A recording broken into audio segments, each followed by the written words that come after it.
was not able to be there, but it's a pleasure to attend online.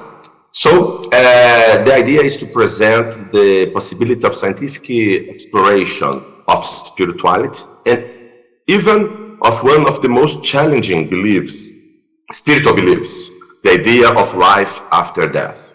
In general, religious and spiritual involvement is related to better health outcomes. It has been replicated in thousands of studies. This is a recent book that we edited with Dinesh Bugra, former president of the World Psychiatric Association, and with Bruno Mosqueiro. We got collaborators, authors from 13 different countries. And in general, the findings show that higher levels of spirituality, of religious involvement, is related to lower general mortality, lower depression, suicidal behavior, substance use and abuse, and higher levels of quality of life. But of course, spirituality, although less frequently, can also be related to worse outcomes. Because of that, the World Psychiatric Association has published a position statement exactly emphasizing the need to integrate spirituality in psychiatric clinic training, research, and clinical practice. And this position statement is free, available online in 7 different languages at this website, religionpsychiatry.org. That is the website for the section on spirituality from the World Psychiatric Association. And in terms of spirituality, there are several definitions. There is a huge debate on that for more than 1 century. But if we think what has in common, what all spiritual traditions have in common, is the idea that there is some transcendent realm. There is something that goes beyond the usual material world that we live in.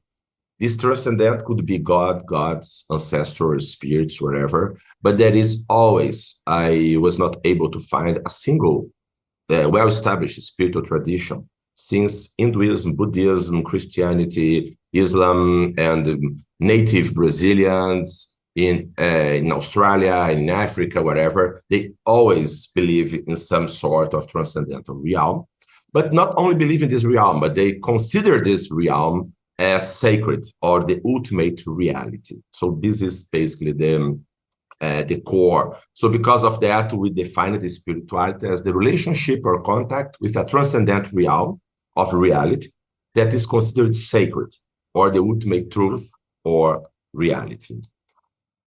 However, in science, we need to think, what is the source of this belief in the transcendent?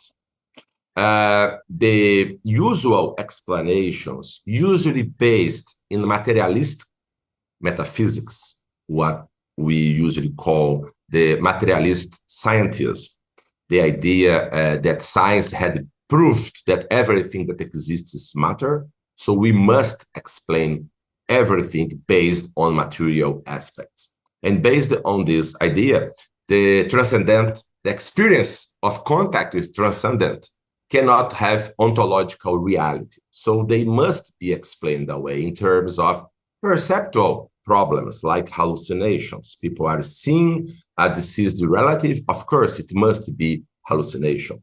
A person in a near-death experience have an out-of-body experience, seeing his or her own body from other vantage point, it must be hallucination.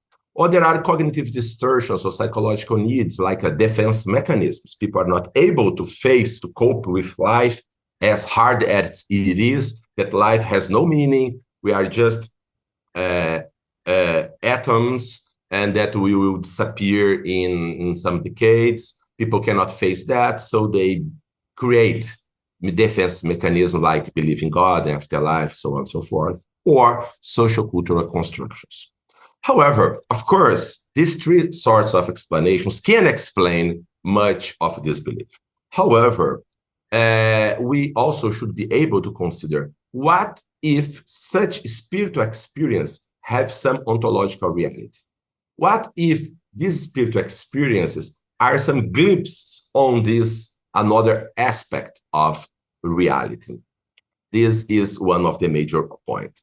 And what is interesting is that there is many studies on spiritual experience suggestive of some sort of consciousness beyond the brain. This is another important aspect. Considering the possibility of a non-material aspect of human being, that mind could be something beyond the brain, does not imply in being superstitious or anti-religious or whatever. The idea would be that perhaps nature is more than just physical force and particles. Perhaps consciousness is one of the fundamental aspects of the universe. Like the philosopher Thomas Nagel proposed, we defend an enlarged naturalism. Enlarged naturalism means that nature is composed not only by physical force and particles, but could have another essential and irreducible component that would be consciousness or mind. Okay, so as we can see here, in a systematic review, we found almost 2,000 papers on spiritual experience suggestive of mind beyond the brain, experience like near-death, out-of-body experience, mediumistic experiences, end-of-life experience, and also claims of alleged previous memories of previous lives. And these papers have been published in journals with impact factors similar to mainstream topics. So it's important that there is a quite interesting body of research. And we recently just published a book exactly trying to discuss this ultimate question.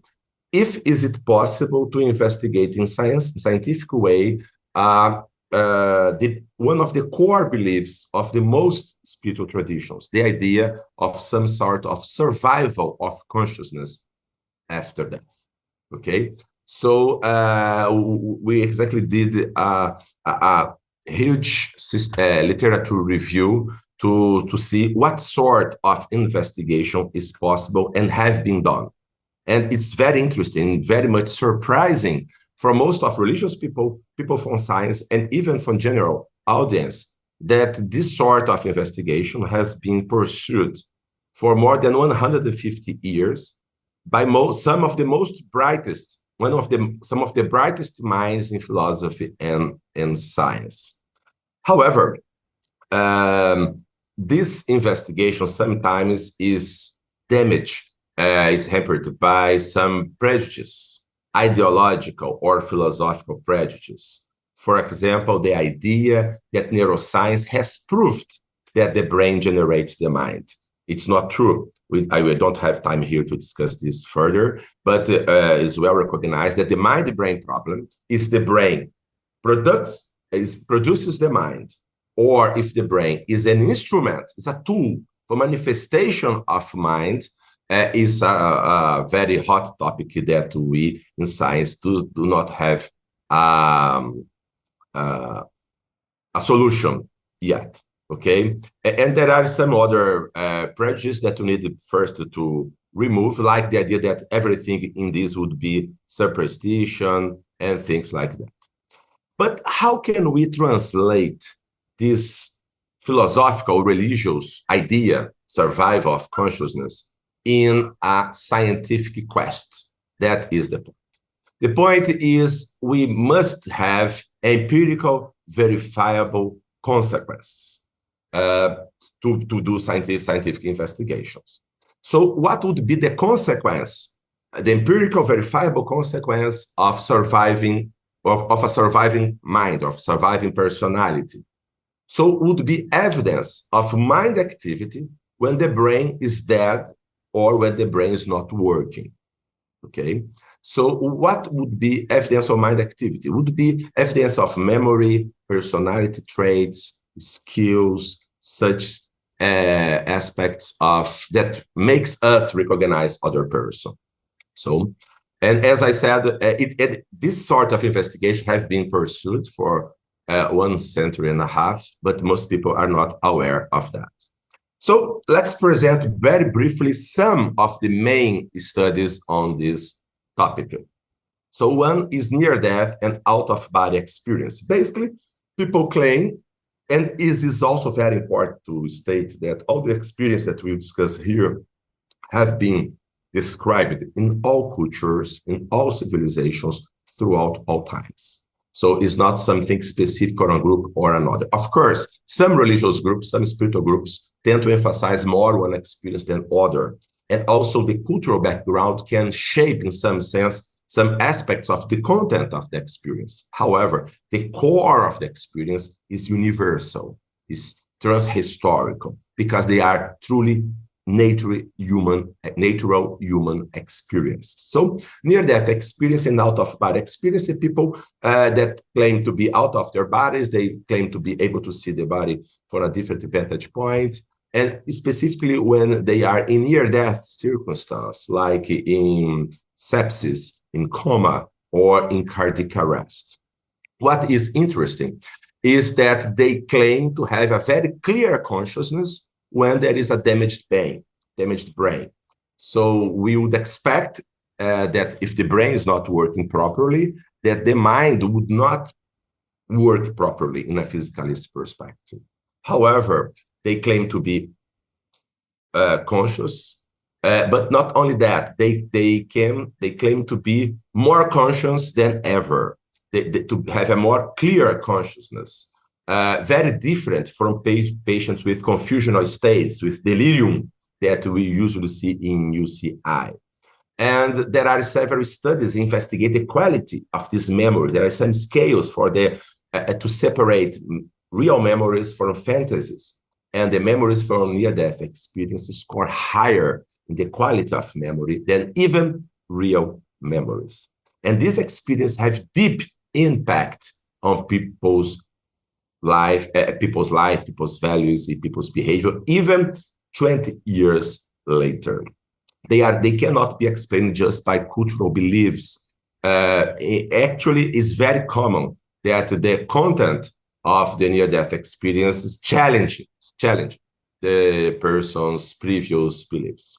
And there is also some very interesting studies, like this prospective study published at The Lancet, the most prestigious medical journal, with a prospective study of hundreds of cardiac arrests that investigated the near-death experiences. And they also report veridical experiences. That's the point. During cardiac arrest, the brain becomes isoelectric. It does not have more electric activity about half a minute, 1 minute later. And despite that, the patients claim to be aware. Not only that, but they can report things that actually happened during the period of cardiac arrest. So it shows that, in some sense, the consciousness was working when the brain was not working, suggesting strongly that mind could be something beyond the brain. Another sort of experience that is very also frequent is the claim to be in contact with spiritual beings. This claim is universal also. All traditions have some sort of contact with spiritual beings. And specifically for our studies in survival of consciousness, we are interested in studies investigating the possibility of a medium being in touch with a deceased person, deceased personality. And there has been several controlled protocols, triple-blind protocols, in which the medium does not have contact with the deceased relatives, and later the deceased relatives must to rate several different mediumistic communications. One is the target communication that is direct to that relative, and 4 other control communications in a blind way. And despite that, the relatives can pick or score higher the target communications, controlling for fraud, controlling for bias because of the grievance and or the bereavement and things like that. So this is the meta-analysis. There are several alternative explanations like fraud, over-endorsement of reading because of the bereavement, coincidence, but very well-controlled studies have ruled out these explanations. And more, also it's very interesting to see some in-depth analysis of some qualitative studies also. It's very, very important to see the level of preciseness and how unlikely it would be just chance coincidence to explain this data. And finally, one very interesting topic of investigation is people who claim to have previous lives, to have memories of previous lives. We just published also a review, a scoping review of the literature in this topic. Actually, there has been documented in more than 2,500 cases of children. As soon as these children start to speak about 2 or 3 years old, they start to claim that they have memories from previous lives. And contrary to what people usually think, they usually do not say that, oh, I was a princess, I was a king, I was brave, nothing like that. On the opposite, they report very regular, very ordinary lives, and actually quite often, more than 50%, they report traumatic deaths, suicide, homicide, accidents, and things like that.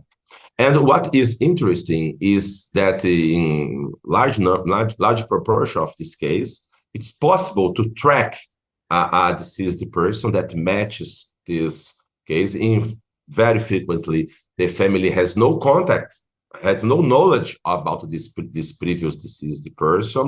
Sometimes this person lives hundreds of kilometers far from the children, and they present very precise information, the names of people, the jobs that they had, the mode of death, personality style, and things like that.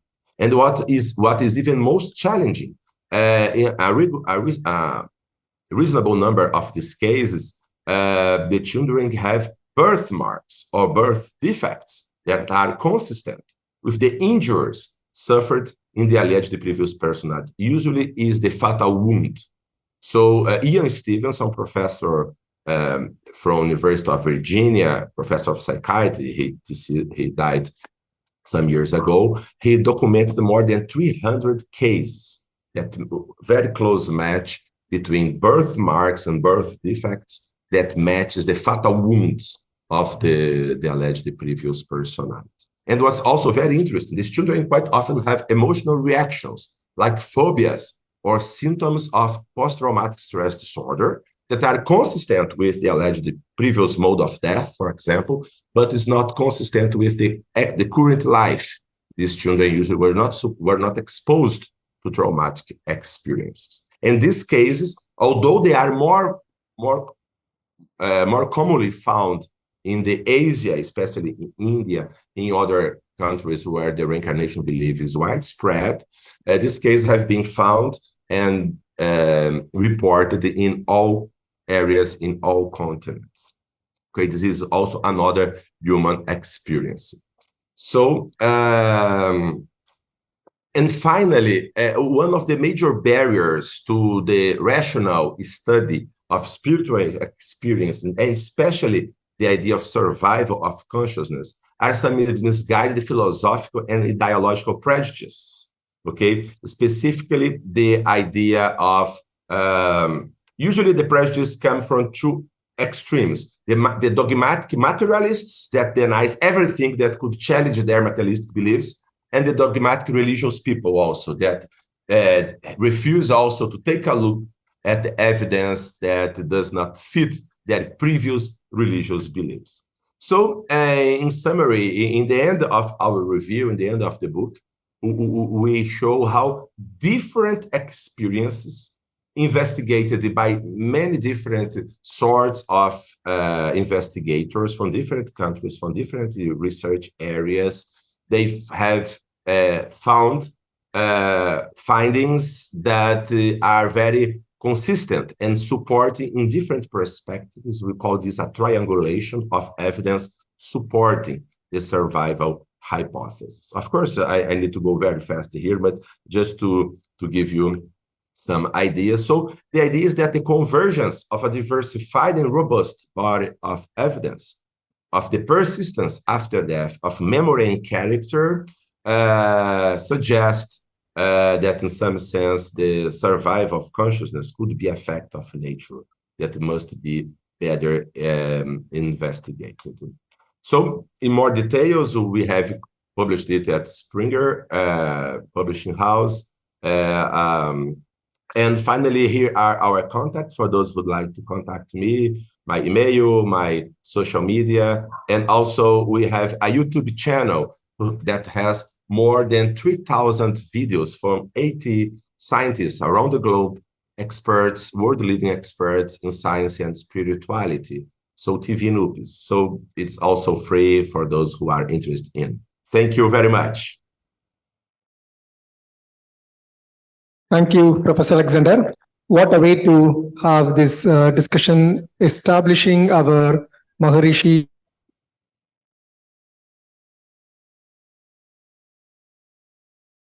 Oh, we lost you, Ananda. Is astral.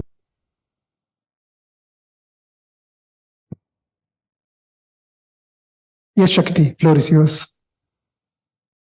Oh, thank you. Can you hear me okay? Oh, I can see Alexander nodding. Yes. Yeah, I can hear you. I'll share my screen. Can you stop? Yeah, I will just share my screen.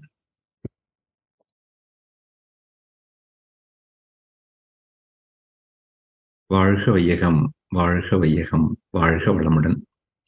It is such a pleasure to be sharing the stage with Professor Moreira Almeida. And my job is to subject some of the spiritual concept for a scientific exploration.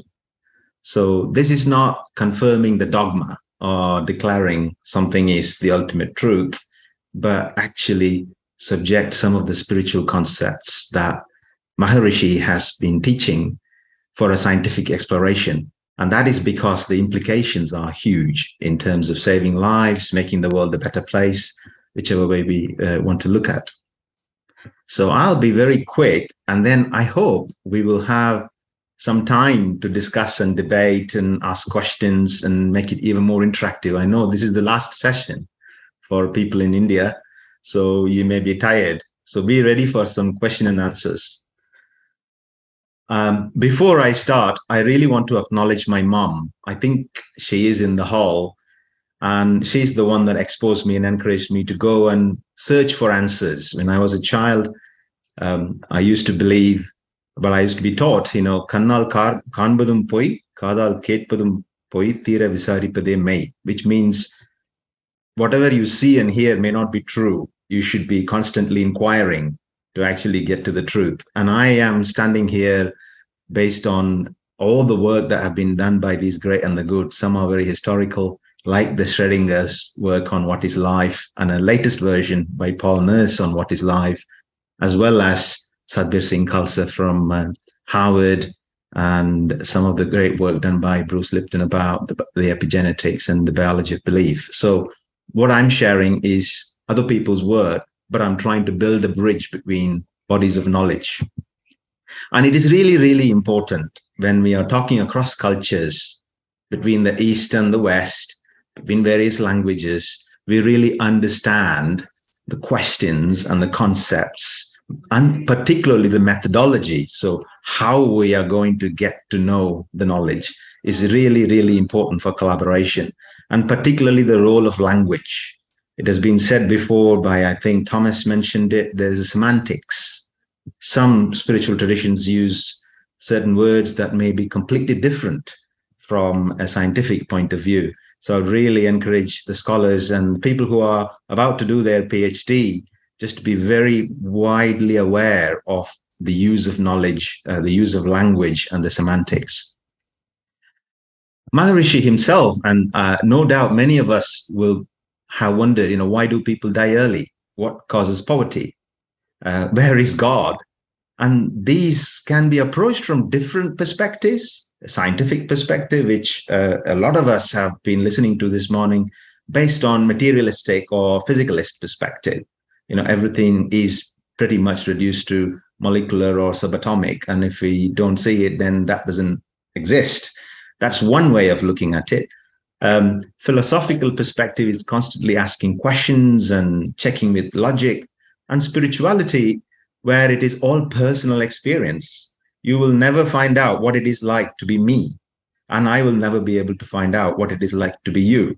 So that n equals 1 is a different perspective. So what we are looking at here is really trying to understand how a scientific inquiry and philosophical inquiry, and indeed a spiritual inquiry, could lead to us understanding the world and hopefully address these questions, which are really pertinent for, since humanity arose on this earth.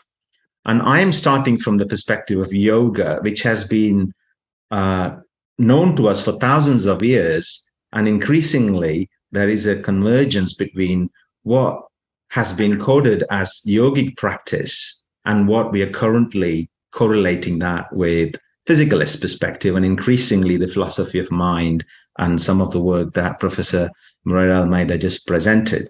Very briefly, yoga is actually an individual practice. It has a number of components.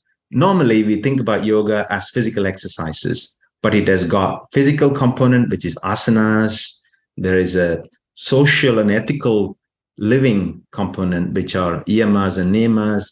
And then there are some psychic or mental or cognitive components as different stages of yoga persist, going into dhyana and concentration, dhyana, which is stilling the mind or trying to understand the source of the mind, and samadhi, which are higher level concepts of consciousness. So our cultural heritage has very deep roots in philosophy and spirituality that is now increasingly converging with current scientific understanding of matter in general.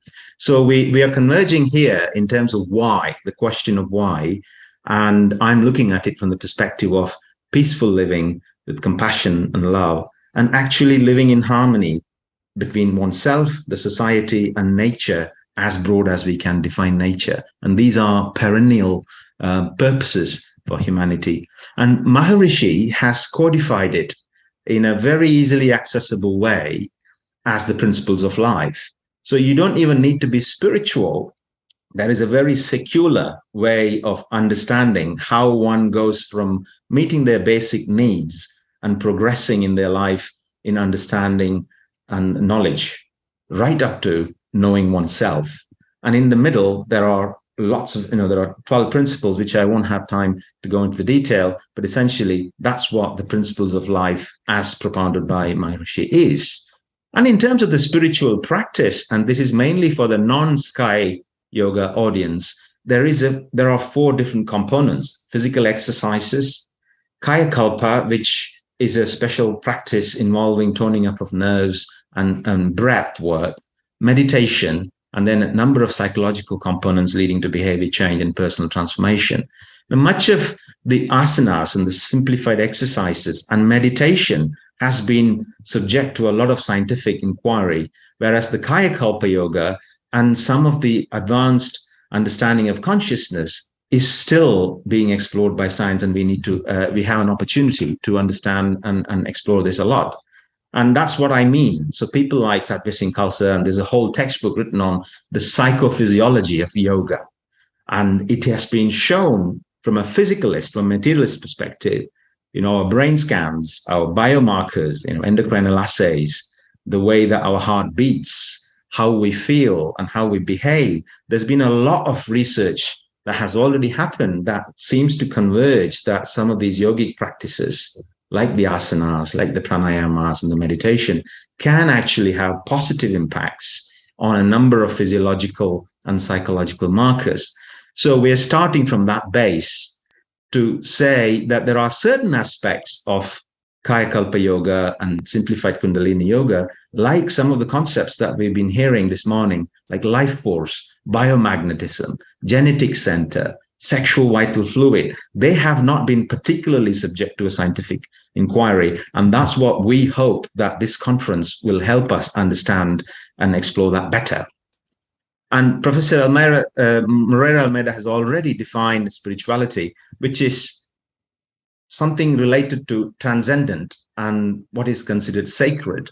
And it is really important for us to understand how Maharishi approaches the concept of transcendence. And this is really important because if we don't know how we define it, then we won't understand how to critique it and even measure it.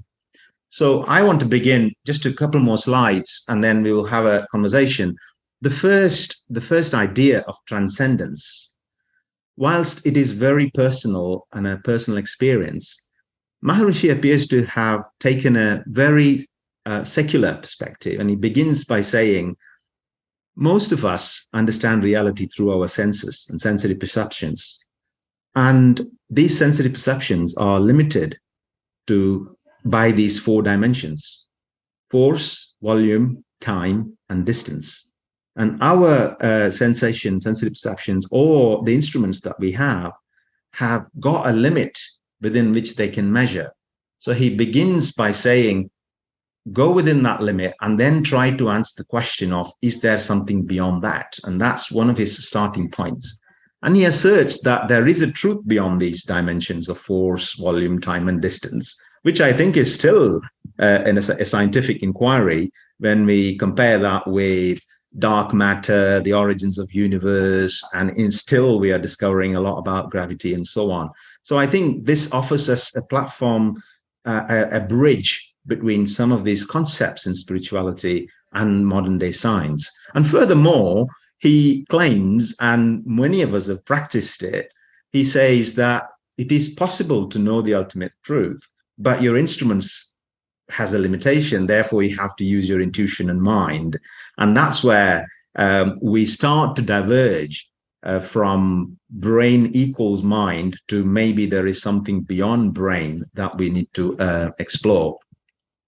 And furthermore, he takes a very plain language, from a very secular perspective, and then he steps us into philosophical dimensions. And it is important here to think about this as not purely scientific and empirical evidence. We have to have room for some philosophical debates, without which the science will not fully be able to explore it further. And I'm going to focus on 3 main things. One is about what is this reality that is transcendent, if it is beyond force, volume, time, and distance, and how Maharishi explains the transformation theory of the universe, which is more natural sciences and physical sciences. And then we will step into a little bit about consciousness and Maharishi's concept of genetic center, which should not be confused with the genes and the genetic codes that we have been listening to so far. And these have direct bearings, because the whole idea is some of our own practices can help us understand these dimensions of reality. And indeed, from what we've just heard, this whole idea of life after death and soul is further interesting if you follow at least the logic that's been presented in here. So he starts by saying the absolute truth, the ultimate reality, is beyond force, volume, time, and distance. And that he almost equates to the dark matter. And he characterizes the dark matter as having a function which is surrounding self-compressive force, and the functional order, which is the consciousness. So he does say there is a basic unit of reality, which is consciousness, as well as there is a force element. Science has explored a lot about force, but I think we're still at the foothills of exploring consciousness. And then he gradually takes us into how this dark matter has evolved through that consciousness and self-compressive force into all the dynamic physical world, right from the 5 elements and right up to evolution of living beings and human beings. And there is an important perspective here about non-duality. So it's not either mind or matter. It's not just matter or waves, which I think takes us into the domain of quantum. And this non-duality concept is not new to Maharishi. There is a basic non-duality in Eastern philosophy in general, which assumes that we're all part of the same. It's just that the state of evolution is just evolved from the absolute nothing to the inanimate objects and the living beings and into human beings. this gives us, I believe, a scope for us, not just the awe of how the quantum is connected with the cosmos, but also gives us the opportunity to explore from what is familiar to what is probably unfamiliar. In other words, what is transcendent. And the evolution of consciousness. Maharishi uses a lot of examples to differentiate how consciousness is evolved from being inanimate and to animate. And he just explains the characteristics of non-living beings in anything we see, whether it's a crystal, whether there is a chemical, there's a pattern, there's a precision, and then there's a regularity in nature. That is a function of consciousness, according to him. And as that evolves from no cognition to cognition, which is the ability to sense the environment. And there's no time for us to go into detail about how this evolves, but if you follow the evolutionary theory, it starts to make sense how inanimate could have led to life. And that's still a matter of inquiry for science. And ultimately, he suggests that the final stage of consciousness is consciousness recognizing itself. And that sometimes is understood as the sixth sense. This leads us to the final concept, which Professor Alexander really took us through. And this has been documented in many, many texts by the ancient Siddhas, but Maharishi clearly describes that as the genetic center, which, if you put it in plain English, if you imagine anything with matter, there is a constant circulatory motion of particles, and there is a vortex at the center. You could equate that to the black hole in the universe. But he says, in human beings, the physical body is what the anatomy that we understand. But then there is a molecular equivalent of that, which is simply atoms and molecules and subatomic particles. And then he further goes deeper to say there is actually an extension of the particle, which is into the quantum, into the waves, the world of waves. And these three have got a center.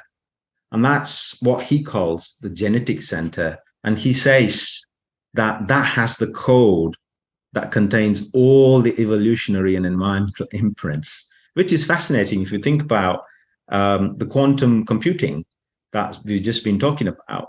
And if you imagine, this is all speculation. This is where it starts. I think we should have some imagination to put some hypothesis to it and explore scientifically. But it is possible to postulate that there is a center in which the quantum dimension has stored all the imprints. But we are beginning to understand that in the epidemiological terms around exposomal analysis. So how do we understand the whole body of exposure from the environment, that then we can understand how it can lead to health and disease. And he affirms that that is where the origin of all the waves are.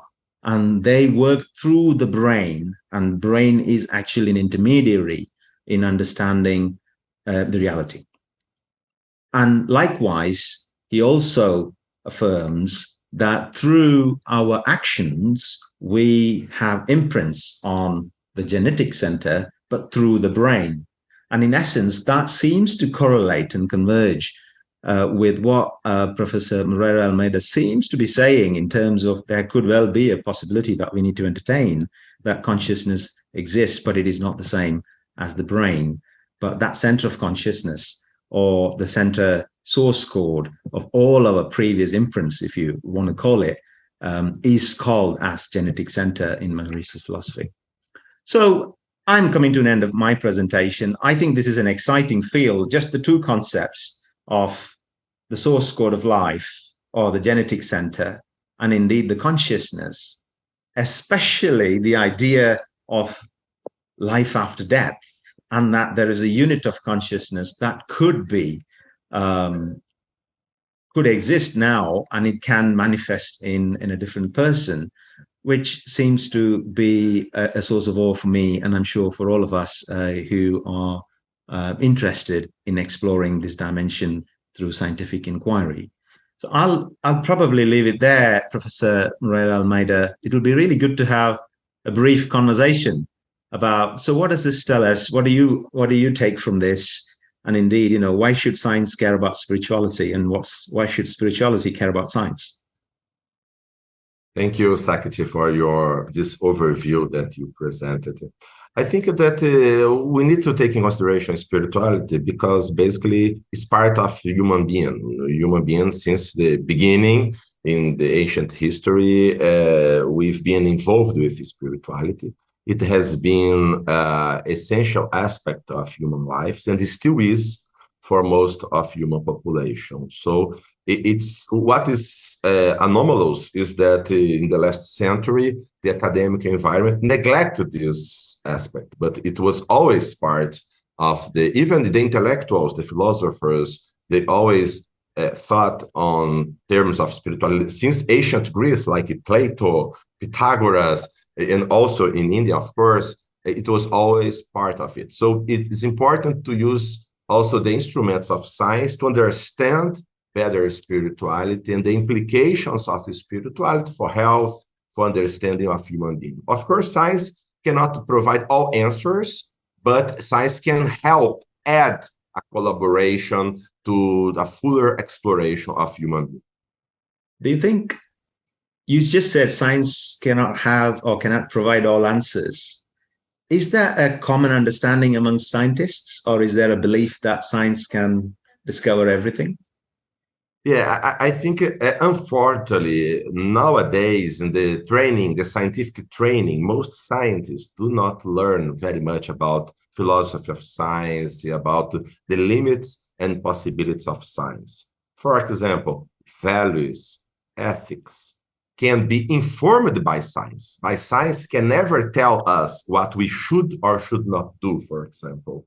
And even the intuition, some inner spiritual experiences sometimes, of course, we as a scientist, we can investigate the correlates, we can investigate the impact of it, but like art also, science can never explain the beauty or something.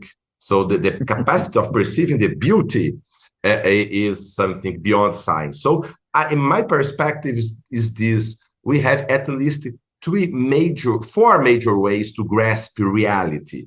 One is science, empirical investigation. The second is reason, then art, and then spirituality. Four different channels that are complementary, not in opposition, to grasp the deeper reality.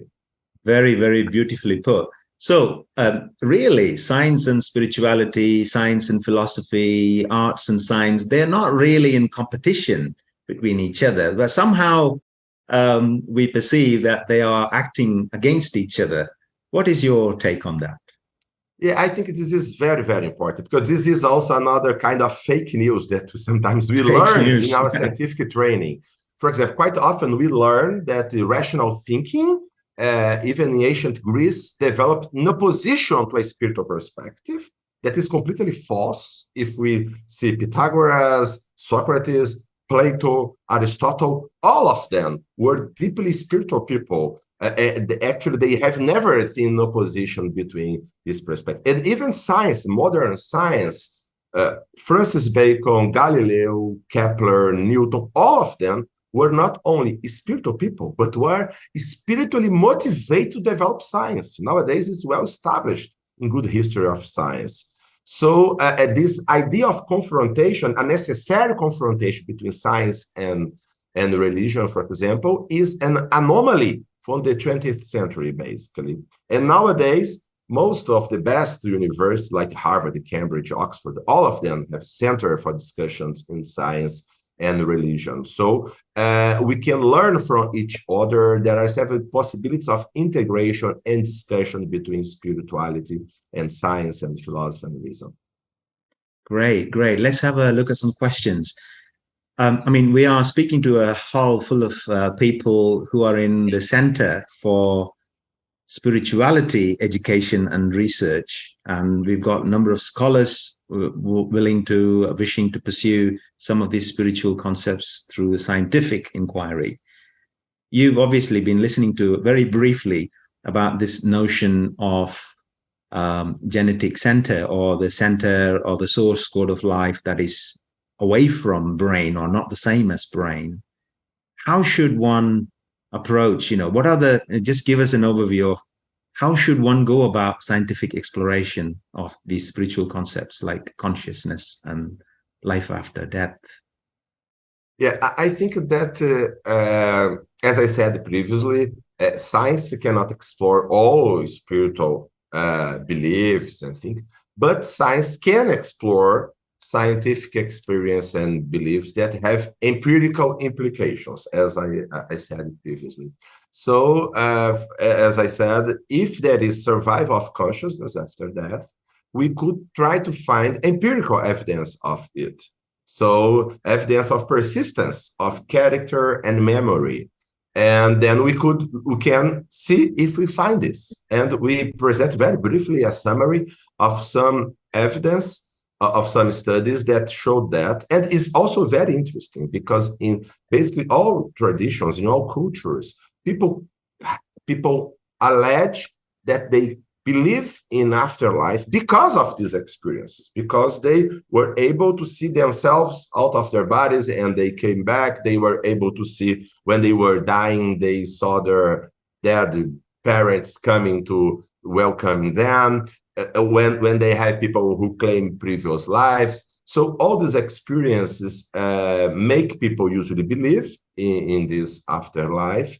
But we, as scientists, we must not be afraid to investigate challenging issues, because actually this is the spirit of science, to be bold, to investigate very challenging issues, but at the same time, very rigorous. So we need to put together open-mindedness, but also rigorous methods. So we cannot, as scientists, say in advance, oh, this is impossible. We can, who of us can say that we know everything that exists in the universe and what's possible, what is not? Of course, we need to have some intellectual humility. So if there is something that we think it's strange, okay, let's investigate this, very rigorous. Sometimes, very often, we'll be able to explain that it's away in more conventional explorations, but some of these phenomena will not be so easily explained away. So we must be bold enough to follow the lead and go where the phenomena point to us. So we must be curious, and we should be aware of the fraud. We should be aware of just easy chance explanations. And we should just be curious about the spirit of the science and the science of the spirit, in a way. Look at what I did there. But you know what? You just reminded me, Maharishi himself, there is an anecdote, which is he could get connection with an ancient poet called Vallalar. And before that, he was not really able to write poems and very many things. I think this might be an interesting case study for us to explore. So then he had an experience, and then he started writing poems in very poetic manner. Hundreds of them. He had an experience of being in touch with a deceased poet, right? That's what you are saying. Yes. The anecdote is, this deceased poet came into his dreams and said, I will be with you for some years and I'll express myself through yourselves. It definitely to be very interesting to investigate. In our book, we discuss that there is a very famous Brazilian medium, Chico Xavier, who died 20 years ago. He was he had very little education, on 4 years of education. And he lived in countryside of Brazil in a city that there was no library. And when he was 22 years old, he published a book allegedly written by deceased Brazilian Portuguese poets. And there is a master and a PhD dissertation in a top university in Brazil investigating these poems and investigating the level of similarity in styles, and even the cultural background of each poet, and there is a striking similarity. So definitely this is a very interesting way to investigate, and if you are interested, we could discuss. Well, we will definitely be. I'm sure there will be other questions. I mean, just an anecdote, even myself, I only learned my mother tongue till about 12 years, 13 years. And then for 20 years, no touch. I'm not really au fait. I learned some other languages. But suddenly I had an experience and then started writing poems that in Tamil language I never thought I would do. Some of those words were really not familiar with me. I think lots of other people may have that. And it's worth exploring, I think, as a follow-up in terms of what is it called? Mediumship. Yeah. Is that what it's called? This is interesting because people quite often think this is something very anomalous, very strange, but actually it's not. Just to give you an idea, a very recent research from Pew Research Center in the United States showed that 53% of Americans claim to have received a visit from deceased person. So more than half of Americans claim some contact with deceased people. Actually, most of human population have this kind of strange and spiritual experiences, but quite often they are quite ashamed of share it. Yeah, ashamed of so we need to be sharing, more open to discuss this. Yeah, that is very interesting because our culture, it is very, very common to connect with our ancestors, to pray on their birth anniversary. I think it's across the cultures as well. So maybe people are not coming out and expressing that about their experience. Maybe there is a stigma attached to it, or the cultural barriers, like you've said. Right. Okay. I'm just wondering if I can connect to Ananda or someone in the hall. Are there any other questions from the floor? Thank you, Shakti. It's a wonderful discussion. We all enjoyed it. And Shakti, I can assure that your mom and dad and sister are in the hall and they are quite proud of you. I don't want to ask them to stand up and embrace them. Don't embarrass them. But they did really a good job in giving you to us. They want to see the best. Yes. Okay. First, Shakti's parents to get up, please. Oh, no. Thank you very much. Yeah. In terms of questions, are there any questions from the floor? No, Shakti. So final one from me, Professor Moreira Almeida. What is your advice, in choosing topics on spirituality, or what are the current topics in spirituality? First, in doing this kind of investigation, as I said previously, we need to be open-minded, bold, but at the same time very rigorous. So we need to have a very good scientific training because it will be demanded for us an even higher level of excellence than in more regular topics. And we need to face that and do this. This is one point. The second point is actually nowadays very well established that most people are having religious and spiritual practices. It impacts health. That clinicians should take into consideration spirituality. I think this is very important, but it has been quite well established. I think the two major areas nowadays is first, the clinical applications to investigate interventions that are spiritually informed. We need this topic. The second topic, this is the one that I've been involved the most in the last decade, is exactly the study of the nature of these spiritual experiences. When people claim to have in previous life, and people claim to have out-of-body experience, mediumistic communication, what is this? Is there actual evidence of being in contact with some transcendental aspect of reality or not? Is there any evidence that mind could be something beyond the brain? I think this is one of the most important and challenging as the next step in investigation of spirituality. And finally, developing theories, hypotheses to make sense of all these findings in a larger perspective, more comprehensive perspective about human brain and spirituality. How can we integrate all of this without the need to neglect aspects of human being that do not fit in the previous model? Fascinating. So clinical implications of spirituality and health, this continuing the exploration of mind, brain, the alternative ways of explaining out-of-body experience, and indeed constantly on the quest for new hypotheses and new theories and postulating that and keeping it all inclusive and not excluding anything, but really be rigorous. I think that's one of the main advice we can collectively give to people here, because quite often, especially when you have that personal spiritual experience, you're so passionate that you want to say, that is the reality. It becomes a dogma. It is no different to a religion in that sense, if a group of people starts practicing that. So I think having an open mind and being scientifically curious has its own merits. And you really described it very well. I can see, Thomas, is that yourself standing? Yeah, that's me. You can hear me? Yes, I can.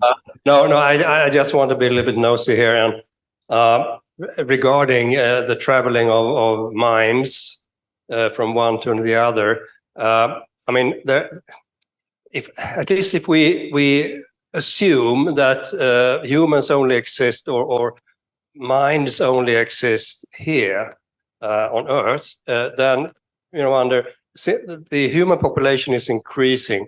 Does it mean that there are minds or souls, bank of those that will, when a new one is born, it will take a person and then transcend into someone else after death?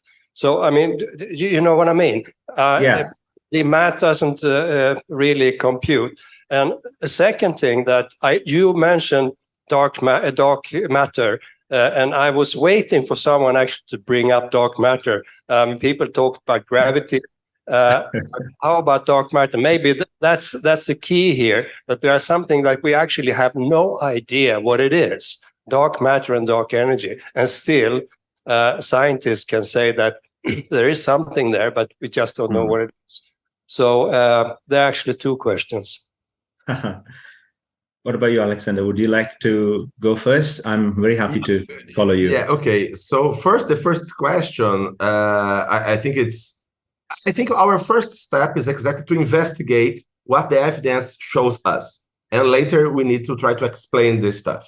But I don't see any problem if consciousness is something fundamental of the universe, to see that it could exist in other areas of the universe, not only on Earth. So I don't think this is actually a real problem. The second point about dark matter, I think it is very important because according to some calculus, we know only 5 or 20% of the actual matter in the universe. Most of it is dark matter and dark energy. So we don't have the slightest idea what is most of the matter of the universe. So it should humble us, to make us humble regarding the nature of consciousness. If we don't understand even even most part of the matter, what about the nature of consciousness? So we need to be humble and then to explore. Of course, does not mean that we need to be naive and accept everything, but we need to be open-minded and rigorous at the same time, but non-dogmatic. Non-dogmatic. Well put, well put. Just to give my 2 penny worth. Your first question was, well, is there it doesn't compute, you said, because there can only be limited if it's all recirculation of minds and souls. I think I would just draw on from the concept that Maharishi himself puts forward, which is he puts forward the absolute as his definition of God. And I think Dr. MVR mentioned it earlier today. The postulate is there is an infinite, all-pervading, dark, he calls it fluid. So that includes, a lot of different types of matter that is present, that is holding celestial bodies on which we are one of them. So his postulate is a continuum. From nothing came everything, through a sheer interaction of a surrounding self-compressive force with consciousness as its functional order that led to what he calls as ethereal particles, subatomic particles. And then indeed these particles are rotating because of the self-compressive surrounding force. And it is heavy physics. I'm no physicist, but this is my simple logic. So because of the friction of this small rotating particles against the compressive force, that sort of disappears as waves and it all goes back into where it belongs. It will compute if n equals infinity. It's whether we can compute that in the computers that we have is another matter, but it certainly is accessible to intuition. On the second, I mean, there's both linked, therefore. If dark matter is where it all begins and where it all ends. We are just somewhere in the middle. And therefore, it is possible that we're all connected. Indeed, we are connected through some ways that is not yet understood in a way. And this reminds me of the concept of superconductivity, which we probably won't have time to go into. But it just leaves me with awe. That's all. It just leaves me with awe and further curiosity to explore. But thank you for your questions.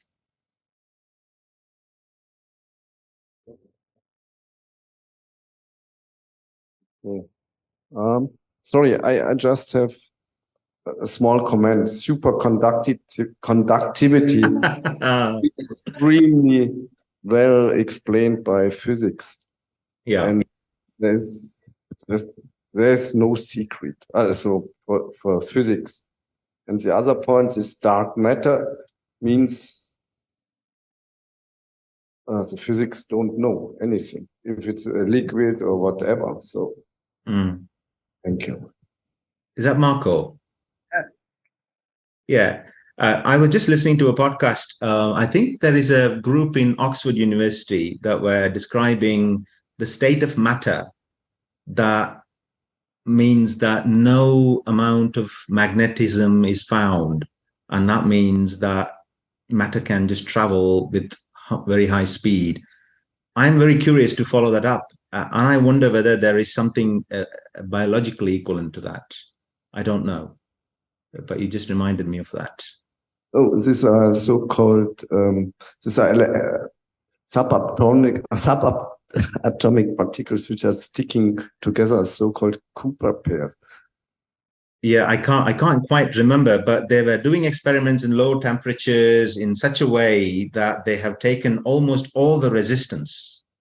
And then what happens? So resistance, that's the point. So there's no resistance. That's the reason it can go forever as long as the temperature is cool enough. Okay. Yeah. Hello, Sakti. I was just impressed by life after death, dog. When death occurs, what happens to our three bodies? It matters more. When we die, a natural death, the physical body loses all its energy. The vital fluid is diminishing, and the connection between the physical body, astral body, and the causal body are not strong. In some cases, the physical body undergoes disintegration, death.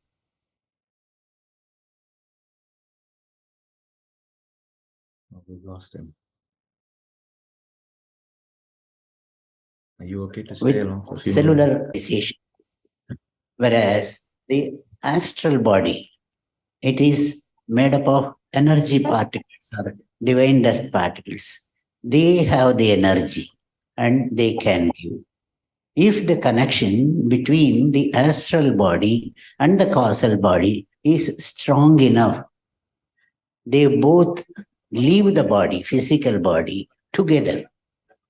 And when a combination of astral body and the causal body exists, this is a special condition where energy is continue to be supplied to the causal body for the imprints, for the energy to act through. So in some, we say the spirit, attached spirit and all. When it is spirit, causal body alone, it doesn't work. When it has astral body connection also, it is something what we see in films and stories where the diseased spirit has an ability to move to direction. And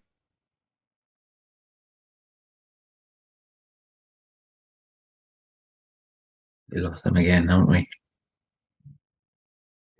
get hold, continue to live. And if this connection is gone, Maharishi also says the imprints, what do? They are all deposited around the genetic center of the genetic center. And the center of the genetic center contains absolute space. And this is a global picture. So when this absolute space in the center is globally arrested, it gets locked up. It doesn't go. There is freedom for the absolute space to escape out of this thing. We all have the practice that when a person dies, the close relatives, friends, they all supposed to go and go near the body, pay their respects. While paying their respects, the imprints in the dead person, they don't have energy. So they, from the genetic center of the dead person, move to the son, close relatives, friends, then relatives. In this way, the imprints in the deceased person gets transferred to his known kith. In that way, the imprints gets relieved of this genetic center. When that gets thinned up, the space in the center becomes free. This is liberation of the space to join with the totality. Absolutely.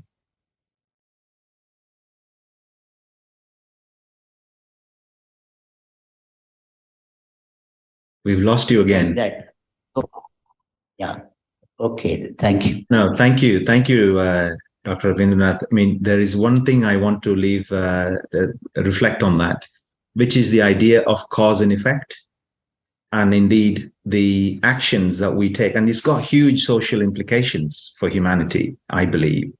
If you believe in the idea of cause and effect, and if you relate that to what you've just said, in the sense that if our actions leave an effect, and if that is carried as a force or intelligence as packets, just for the sake of argument, and that is therefore transferred to the nears and dears and in the humanity, I think Maharishi has said it takes 7 generations of cleansing all the negative deeds for humanity to come out of all the egos and the actions that harm humanity and the earth. So I think there is something riding on very significantly to what you just said.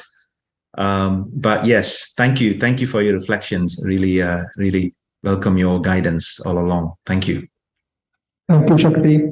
We can see that the last topic has created so much of discussion.